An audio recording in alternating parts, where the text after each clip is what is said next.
Hello everyone, my name is Legend Ronnie and this game is Rise of Civilization. Now I keep having this question, is it better to do Barbarian Forts or Barbarians? Well, I'm here to break it down to you. I have used, for example, Barbarians level 25 and Forts level 4. Now the reason I have done that is because if you go on the map, on the lower levels, this is the most accessible Forts and the most accessible Barbarians. So I'm talking on the outer area.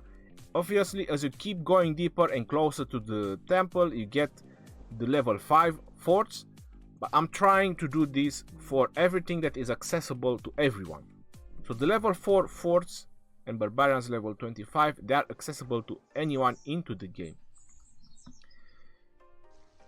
Now on my calculation and my test, I have used my Boudica as an example, which has a 55.5% experience. Now how did she manage to get that?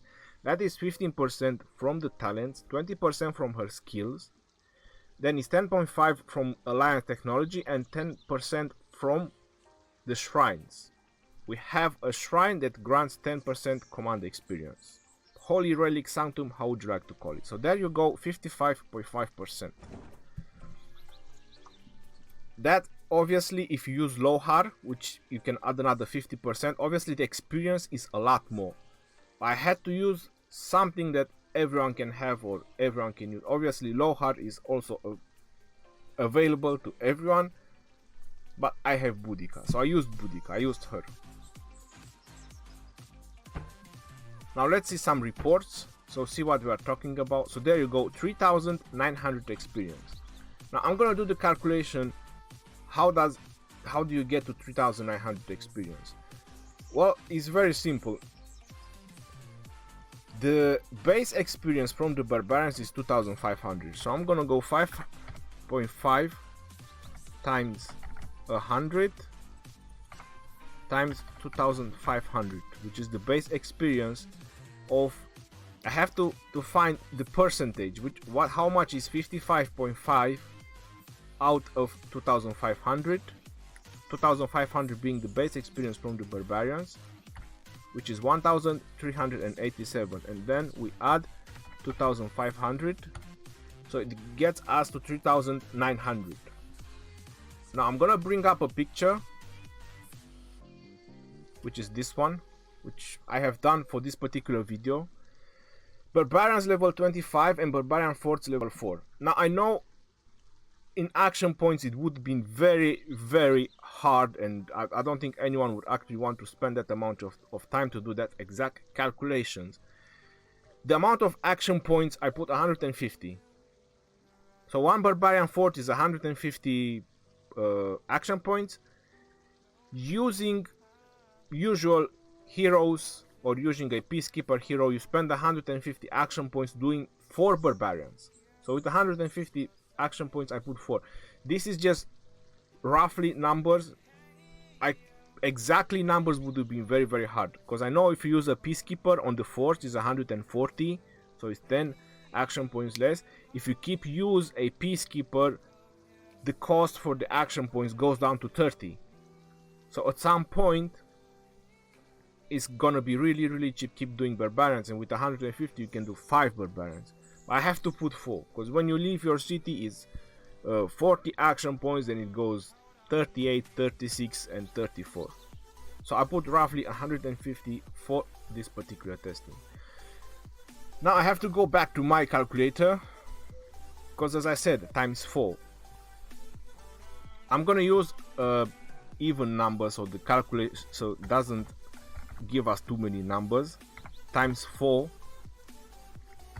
it equals to 15,600. Now if I take out the picture just for a moment, we go back to the report, you always get 2500 on every level 25 Barbarians. You always get that amount of experience. I'm gonna bring back up the picture.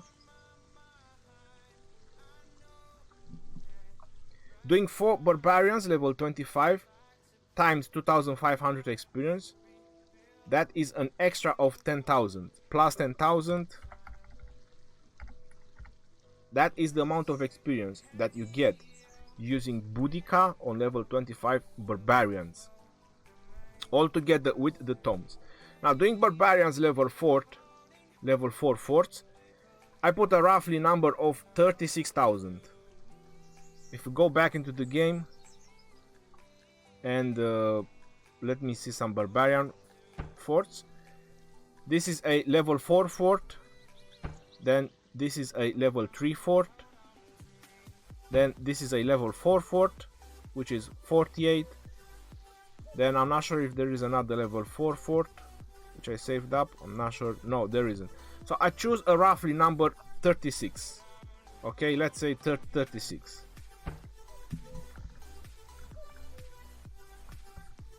So then it brings us to this amount of experience, which is 36,000.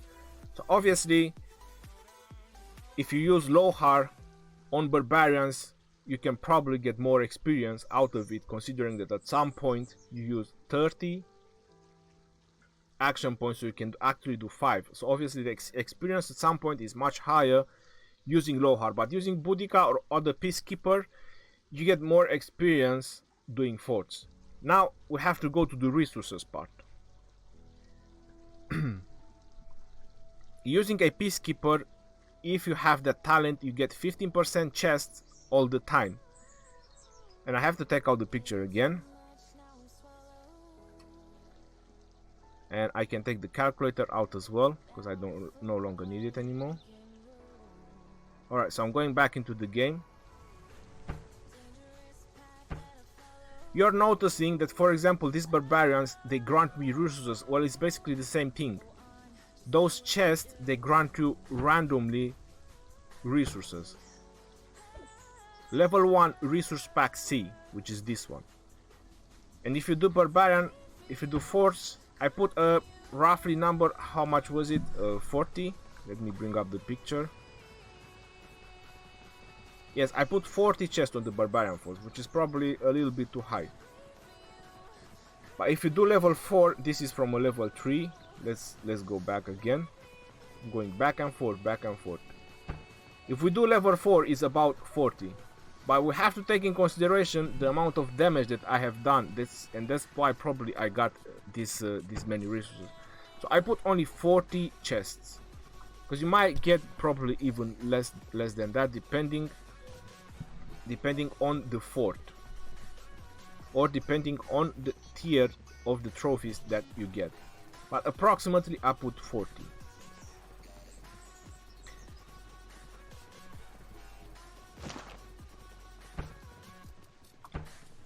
Now you're noticing that on the level 1 resource pack C, it says randomly grants you 1000 food, 1000 wood, 750 stone, 500 gold. This one grants you 10,000, 10,000, and so on. You can do these testings yourself if you actually want. I've done it. I have kept using 65. Now you're probably wondering why I'm using 65. I already mentioned that on the barbarians, if you do with a Peacekeeper, you get the 15 chests regardless. Then if you get the normal resources, they still value a 50 chest. It's just that it's those particular resources, either it's gold, either it's food, wood, or stone. So it's the equal, these resources, which are 1000, they are equal to those to the chests, because the chests just grant you random. That's the whole difference. So if I use 65 chests,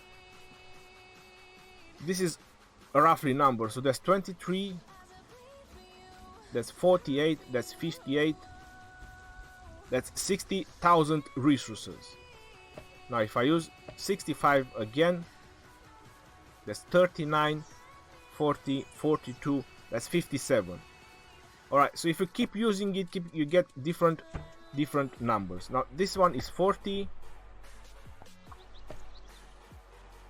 So that is 250, 330, 350. If I use 40 again, that is 120, 230, 327, 347, 350 again.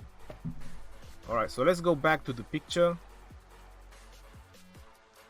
So I put roughly 55,000 resources altogether and 350,000 resources. So you get 220,000 resources From the 4 barbarians you get 350,000 resources from the barbarian fort. In terms of speed rush, you can check the report yourself if you want to go through so many. I went through a lot of them. Roughly about every 4th barbarian you get the 5-minute speed rush from the barbarians. On the forts, I put that you get 40 minutes, which is 8 pieces of 5 minutes. I've seen 6 as well, maybe even less. Sometimes it varies all the time. I just put 40 minutes. So in times of minutes they are equal. Then there is other resources, which you can click on the barbarians and you find that yourself, which is gems times 3, killing level 21 to 25 you get times 3, arrow of resistance, green and blue stars. From the forts you have gems, silver and gold keys, and you have Book of Covenant, which you use them to upgrade your castle for rally. The arrow of resistance, you use them to upgrade your watchtower. Now I'm just gonna tell you my personal opinion and the 3 good things about doing barbarians and the 3 good things about doing barbarian forts. The first good thing about doing barbarians is that you do not waste time. First of all, you have to wait 5 minutes for the rally doing barbarian forts, then roughly another 3 minutes until you go, you kill it, the troops come back. So that's about 8 minutes. In 8 minutes you can spend a lot of action points or kill a lot of barbarians. So you don't waste time. 2, you get a lot of gems from the barbarians. Trust me, killing barbarians you make a lot more gems than killing forts. 3, from the barbarians you get arrow of resistance and you get quite a significant amount of numbers now. Arrow of resistance, you need them for your watchtower. Your watchtower is very, very important in your defense. All the defenders, they have bonuses on their talents to boost your watchtower. You also need a level 25 watchtower to unlock your tier 5 troops.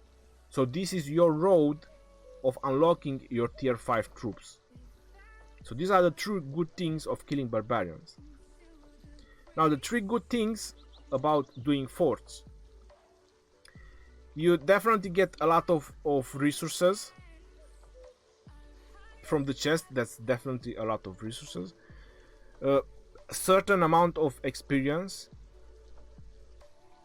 a significant amount of experience. It doesn't require peacekeepers for that. And the third one, you get a chance to get silver and gold keys, which grants you another chance of obtaining epic and legendary sculptures for the commanders that you want. Book of Covenant, they are so low and so rare, I don't want to count them. So these are the 3 good things about doing barbarian forts. All that experience that you get from the barbarian forts, they come in tomes, in those books, which you can use them on any commander you like. So you can basically use maxed out commanders doing barbarian forts. So these are the 3 good things about the barbarians and the barbarian forts. Now if you want to ask my personal opinion, I would go with barbarians. I prefer more gems and I prefer more arrow of resistance. And I prefer to save time. This is my personal opinion and my personal advice. Time is very important, gems are very important, and arrow of resistance are very important. If you want to go for experience and resources, then you should definitely do the forts. Alright, so now I'm just gonna go to a couple more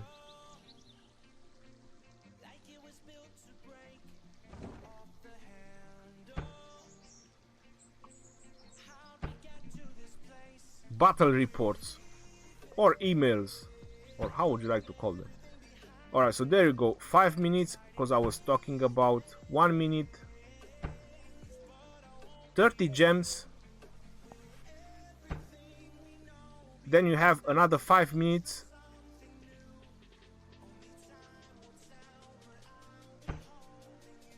then you have 1 minute, 1 minute, resources, gems again. Apparently the arrow of resistance, they are quite rare. Green and blue gems, green and blue gems. Well, the thing is, I'm also doing all sorts of level of barbarians. I only saved the 25 ones for this particular video, so I could have possibly got the arrow of resistance from the other level of barbarians, because I'm doing 21 to 25, but this particular test was just for 25. So from the 25, there you go, arrow of resistance. But as I mentioned, they can drop from the other barbarians as well, and the chance could have gone on the other ones rather than keep dropping from the 25. So this is the good things and the bad things. I mean, there is no bad things. What am I talking about? So these are the good things about doing either barbarians or barbarian sports. These are my tips and advices about it.